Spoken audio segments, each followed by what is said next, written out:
And welcome to Just for Clicks, guys. This is Michael Buckheister, and this is live, raw, and uncut sports talk. Welcome to the show. If you are new here, consider subscribing to the YouTube channel if you're listening to this on YouTube.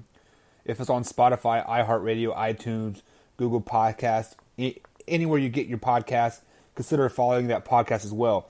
Leave me a ranking as well. Trying to work hard to give you guys some good content each and every day. So, with that being said, it's time to break down the Cincinnati Bengals.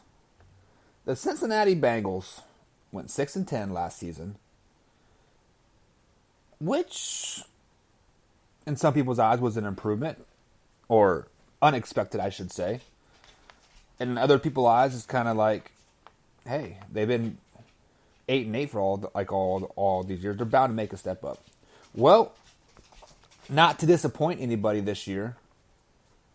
Now, I gotta save it till the end. Let's go and break down the 2019 Cincinnati Bengals. All right, so week one, you guys are traveling to Seattle to take on the Seahawks. I have you guys losing this one. Opening week one in the NFL, traveling to arguably the loudest indoor stadium. Got to give it to the Seahawks. Sorry, guys. Week two, you guys are home for the first game of the season, for your home opener, obviously. Take on the San Francisco 49ers. People are riding high on the San Francisco 49ers, but I give you guys the benefit of the doubt. I give you guys the benefit of the doubt that you're home. I think Andy Dalton's going to do well. A.J. Green's going to go for three or four scores. Give me Cincinnati Bengals in week two. Going on to week three, you guys are traveling to Buffalo, New York to take on the Buffalo Bills. I have you guys losing this one. The Bills are a solid team. The record's not going to reflect it, but they're a solid team. And I have faith with them for the first game of the season at home. You guys lose to the Bills. Put you guys in the first division matchup of the season. Week number 4, taking on the Pittsburgh Steelers at Pittsburgh. I have the Steelers winning this one. I think the Steelers are a little bit too much for you guys on the road. Well, the Steelers will be at home. You guys will be on the road, obviously.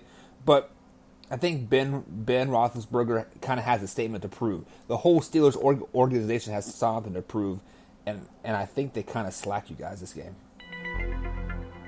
Week 5, back home, take on the Arizona Cardinals. You win. The Kyler Murray honeymoon is over. Reality has set in. Arizona Cardinals are not very good. At this point in time, this will be their 4th straight loss. And basically, they're folding up shop at this point. So, you guys beat Cardinals. Moving on to week 6, another division game. Taking on the Ravens. I think the Ravens get you guys at home. I don't know why, to be honest. I don't like the Ravens, but I got to pick them in this one. Sorry. Week 7, taking on the Jacksonville Jaguars at home. I have you guys snubbing the Jaguars. The Jaguars' defense is still the same as it was two years ago when they made it to the playoffs. Last year, they were just as good. They just didn't get many turnovers. This year, that defense takes the no dives and just sucks. With their best pass rusher sitting out, who knows? He might be sitting out all season.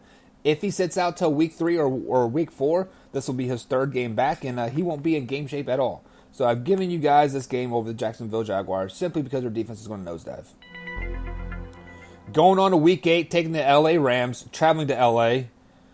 That's a long trip. I'm not for sure the start time, but it's a long trip over there. The Rams get you. Rams just have too much firepower, giving you a sour taste going into the bye week. So bye week is week number 9, and you guys are back home. Week 10, take on the Baltimore-Ravens. This game kind of has me in turmoil. You guys are at home, taking on a division foe. After a loss to LA, long flight home, that taste is in your mouth. The bye week, that taste is in your mouth. People are telling how much you guys suck, yada, yada, yada. But Baltimore is also coming off a disappointing loss to the New England Patriots. And I just think the Baltimore Ravens come in a little bit more pissed off than you guys, and they snub you again. Week 11, you guys travel to the Black Hole. take on the Oakland Raiders. The Raiders. Oakland is much improved, guys. Do not sleep on them. You guys did sleep on them, and they snub you. Week 12 is where the season starts to turn around for you guys. Taking on Pittsburgh Steelers at home. You guys get this win. You guys get revenge on the Steelers from beating you down earlier this year, and you guys laid on them. 28-14, I'm predicting this score. Week 13, take on the New York Jets. You guys get them again. At this point in the season, Jets just haven't found their groove. Le'Veon Bell is upset. Whatever. A lot of inner turmoil. You guys get the Jets. These next two games, guys, these are big games for you guys. Huge games. Traveling to Cleveland to take on the Browns. People are hyped about the Browns. I'm not so much, but looking at their schedule, it's hard not to give them a couple wins here. But I do have the Browns beating you guys in Week 14, unfortunately. They're making that strong division push, win that division title. So this is a must-win for them. At this point, I think you guys are kind of out of it, or at least outside looking in. Week 15, take on the New England Patriots at home. New England is just too strong, too powerful for you guys. This is a must-win for them in this particular spot of the year. They don't want to be a 4 seed. They want to be a 3 seed, so they lay it on you. Week 16, guys, travel to Miami. You beat the Dolphins. Dolphins just suck. They're horrible. I don't even want to talk about this game. This game will be so boring to watch. Week 17, another huge game for you guys. Taking on the Cleveland Browns again. I've said this at least every freaking podcast that I've done the last 2 weeks. I hate it when the NFL schedules 2 games back-to-back. Meaning, you guys play the Cleveland Browns again 2 times in a month. This time you guys beat the Browns. Browns are battling for that division title. This is a must-win, and they clam up. They clam up because they must win, and they don't know how to win yet. You guys beat the Browns. Finish you guys the season off at 7-9. Now, this 7-9 record is improvement from last year. You guys were 6-10. And this could very well be a 9-7 season. You know, you beat Buffalo. You beat Oakland. That's a 9-7. Those are the 2 games that I have circled that I was really, really tough for me to pick. I mean, like, obviously Baltimore at home after the bye week. The Oakland game. I mean, if you guys beat Baltimore in Week 10 and Oakland in Week 11, you guys go on a 4-game winning streak. You guys are 9-7. Even if you still lose to Cleveland and the Patriots and then beat Miami and beat the Browns again, that's a division championship right there. You guys will only have 2 division losses at that point. I have, 3. I guess it wouldn't be a division win, but you guys will still be in competition for the playoffs.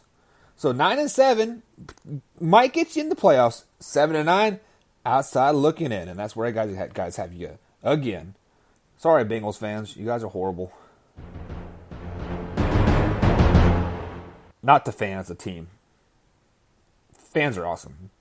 I love the fans. Bengals just suck.